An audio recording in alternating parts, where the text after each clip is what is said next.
Hola, muy buenos días. El día de hoy es miércoles 20 de mayo y tendremos la clase de historia. El tema que veremos nosotros es la ubicación temporal y espacial del movimiento de independencia. Este tema nos hace alusión a los momentos, las fechas y los lugares en que ocurrieron ciertos sucesos y el proceso que se llevó a cabo para que culminara la independencia de México. El movimiento de independencia. El movimiento de independencia, como nosotros sabemos, ¿verdad?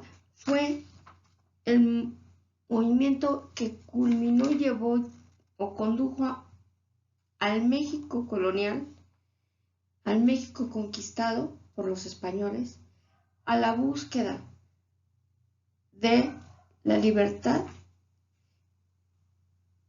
de la liberación del esclavismo y del sometimiento en el que tantos indígenas, tantas personas que venían de otros lugares de África, de Asia, y en particular los indígenas, los dueños de este suelo, habían sido sometidos. El movimiento de independencia inicia en el año de 1810 y termina en 1821. ¿Cuántos años para lograr esa independencia? Sabemos que ese movimiento fue resultado de un gran proceso de lucha, de una lucha armada que fue originada con anticipación y con mucho tiempo atrás, con el fin de liberarse de la corona española, de la conquista, del dominio español. Por eso se buscó esa lucha y ese movimiento. Nosotros tenemos como antecedentes algunos de los motines y rebeliones, algunos de esos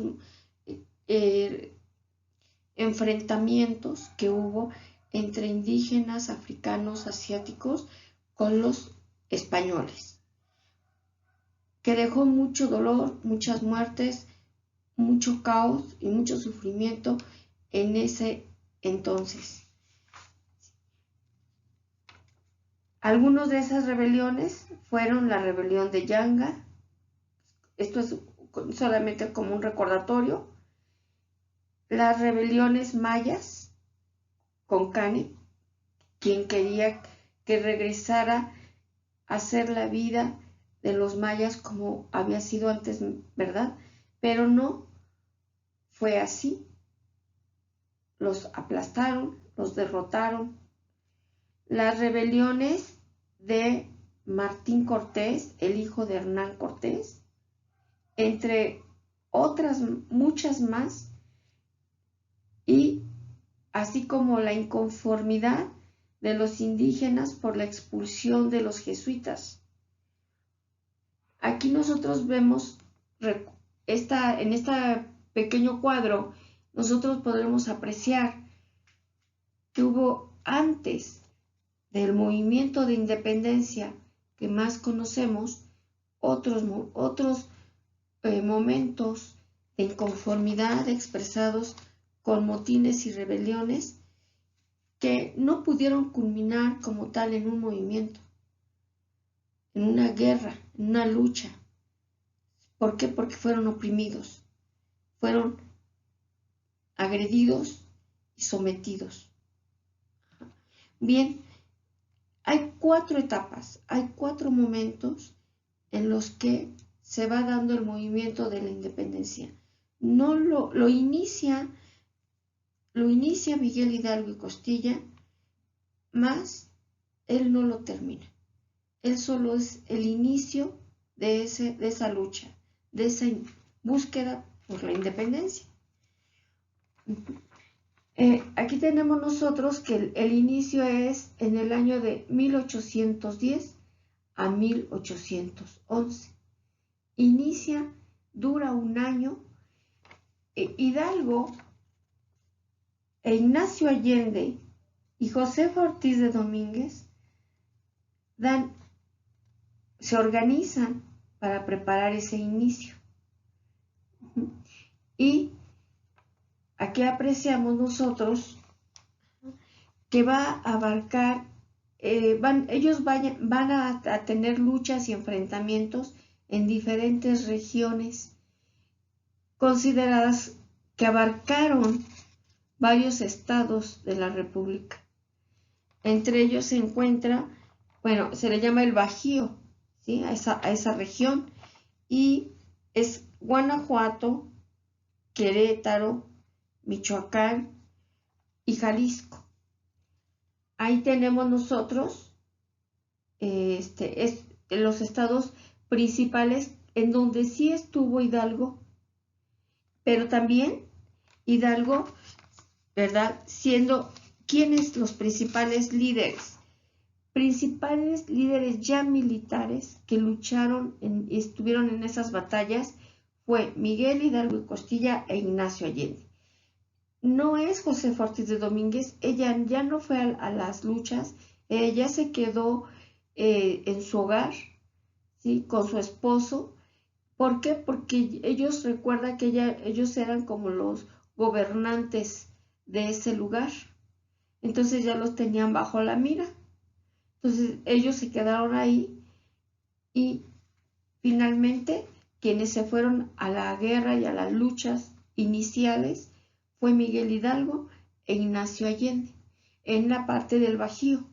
Sin embargo, ellos, como tuvieron varias luchas, algunas sí las ganaron, otras fueron derrotados, se les acababan las armas, ellos fueron hacia la parte norte, hacia Chihuahua, ¿sí? A la parte norte, en la parte norte también tuvieron enfrentamientos, y al ir a la parte norte, en Chihuahua, cerca de la frontera, en búsqueda de armas, según se cuenta la historia, ahí los atraparon, los mataron, los fusilaron. ¿Ok? Entonces, aquí tenemos nosotros también que viene una segunda etapa, ya con la muerte de Hidalgo, con la muerte de Allende. Todos ellos fueron cruelmente asesinados y expuestos en el pueblo de Guanajuato, en los pueblos de Dolores, ¿verdad? Ahí fue expuesta en la plaza sus cabezas y con eso se detuvo en cierta forma, por cierto momento se detuvo un poco la lucha. Más, sin embargo, viene la segunda etapa. No conformes, sino continuadores de esta lucha. En esta segunda etapa tenemos a José María Morelos y Pavón. Aquí hay que tener mucho cuidado. Se refiere a una sola persona, aunque tenga varios nombres, José María Morelos y Pavón.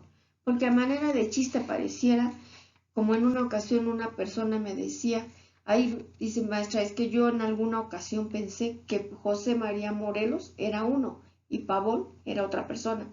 No, es una sola persona para que no caigamos en esas fallas. Bueno, en esta segunda etapa abarca desde el año de 1811 a 1815. Si tú haces la diferencia de años, pues son 11 años. Son 5, ¿verdad? 5 años. Ahora,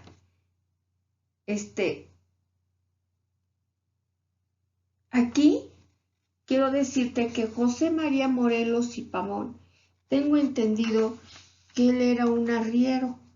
¿Recuerda quiénes eran los arrieros? Bueno, los arrieros eran personas, él era de hecho mulato, él era mulato, ¿sí?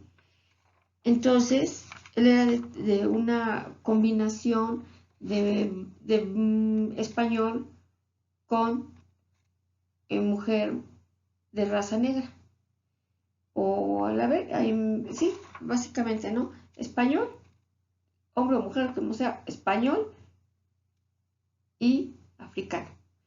Entonces, él era muy fuerte por sus rasgos naturales. Él era muy fuerte y recuerda que los arrieros eran los que cargaban todas las mercancías y todos los paquetes, todas las cosas y pertenencias de los españoles, porque ellos iban de un lugar a otro, se trasladaban mucho con el fin de abarcar más territorio. Constantemente pues recibían mandatos de vete a tal lugar, ahora ya estaban un tiempo, ahora ya vete a otra región. Los españoles recibían esos mandatos del rey de España. Entonces Morelos era arreador. Arreador es arreador es el que conduce al ganado, pero también era el que cargaba o llevaba las pertenencias. Él era muy, muy fuerte. Entonces él vivió situaciones extremas de discriminación, pero sin embargo él conocía muy bien la sierra y conocía muy bien el territorio del lugar donde estaba, ¿no? Porque él iba de un lado a otro. Entonces, él tuvo la capacidad de organizar y dirigir un ejército, a su ejército, que le dio vida a esta segunda etapa de la lucha del movimiento de independencia. ¿Ok? Bueno.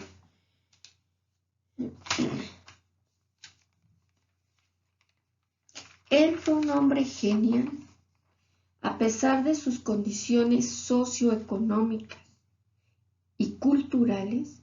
Él fue un hombre genial porque él fue a una asamblea, fue a un congreso. Una asamblea o un congreso es cuando se reúnen especialistas de una situación o de un fenómeno, de un caso, y empiezan a hablar sobre eso, hasta que buscan alternativas de solución a ese problema. En este caso era la independencia de México. Él llegó a esa asamblea y él habló y dijo que era necesario, era indispensable que México fuese eso, un país soberano e independiente. Ese congreso se organizó en Chilpancingo. Sí, recuerda que Chilpancingo está en Guerrero. De hecho, es la capital, Chilpancingo, Guerrero. Y ahí se redactó, podríamos decir, la primera constitución. La constitución de Chilpancingo. Genial. Para mí esto es extraordinariamente genial, surgido de una persona. De hecho, se menciona, si tú investigas un poco más también, ya se empieza a hablar ahí de los tres poderes: el ejecutivo, el judicial y el federal. O sea, era un hombre genial. Morelos era un hombre genial. Y ahí marca, la primera iniciativa por escrito y a través de un oficio, la necesidad de que México, ahora México, fuese un país independiente. Pero no solo eso, además hace mención de una América independiente de España. Eso es lo más extraordinario. Es una maravilla. De verdad, revisemos la historia, es muy bonita. Sí nos podemos equivocar porque son muchos datos, pero es muy interesante, muy bonita. Aquí nosotros tenemos ya la tercera etapa. La tercera etapa es de 1815 a 1821. ¿Quiénes son los principales líderes y representantes de este momento? Es Guadalupe Victoria y Vicente Guerrero. Sí, aquí me equivoqué. Aquí es Guerrero. ¿De acuerdo? Perdón. Aquí es Guerrero. Es Vicente Guerrero. El Guadalupe Victoria y Vicente Guerrero son los principales dirigentes de este movimiento de la tercera etapa. Ellos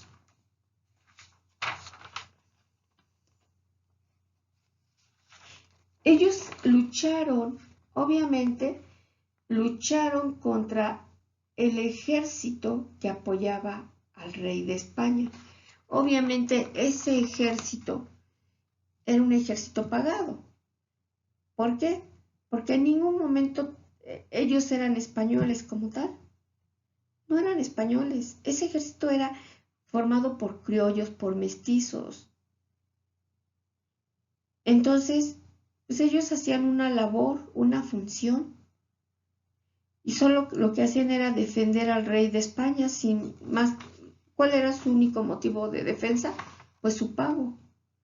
Porque no estaban convencidos tampoco. Ellos vivían aquí, sometidos también, ese ejército que defendía al rey de España. Sin embargo, aquí ellos, Vicente Guerrero y Guadalupe Victoria,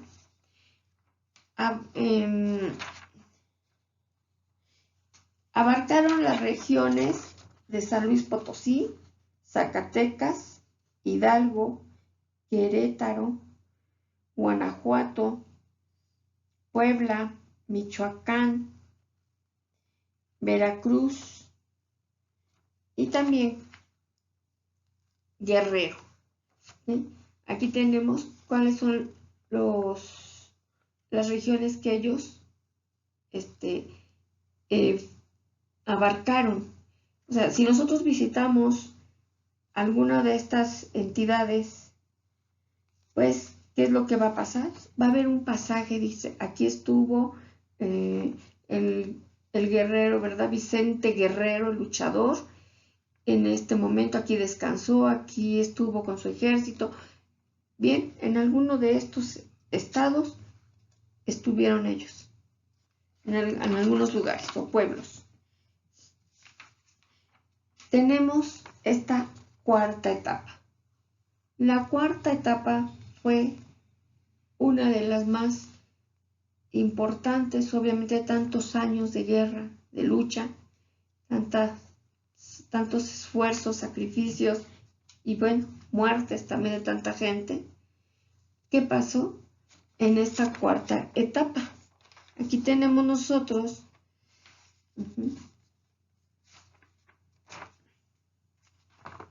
perdón, disculpe. Cuarta etapa. Vicente Guerrero continúa con la lucha. Él estuvo en la tercera etapa y continúa todavía. ¿Qué pasa aquí? Él luchaba contra el ejército de Agustín de Iturbide, que era defensor de los reyes españoles. Sin embargo, ¿qué ocurrió? Se unificaron. Yo creo que estaban cansados, se dieron cuenta, como les decía, de que ellos, el ejército, no contrario, ¿verdad? No podían, no tenían elementos para poder seguir defendiendo lo indefendible. Estaban en su propia tierra luchando. Entonces, hicieron un pacto, hicieron una alianza, firmaron un acuerdo, ¿sí? En donde ellos le llaman el Plan de Iguala. ¿Qué se expresa en el Plan de Iguala? Eso, que ellos ya no van a luchar, que se unifican en pro o a favor de que la nueva España sea soberana e independiente de la corona española. Y por último,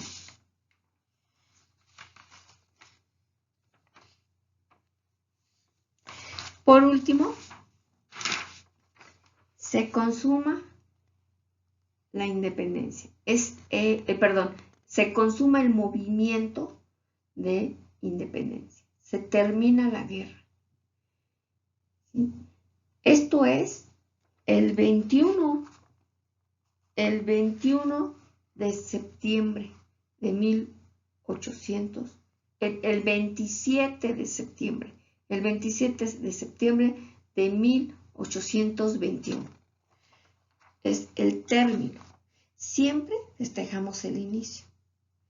Pero cuando ya se firma en ese plan de Iguala, se firma que ya debe ser un país independiente de España, nunca lo conmemoramos. Sin embargo, es una fecha muy importante. No la olvides, 27 de septiembre de 1821. Bien, chicos, muchas gracias y continúa viendo tus videos. Hasta pronto.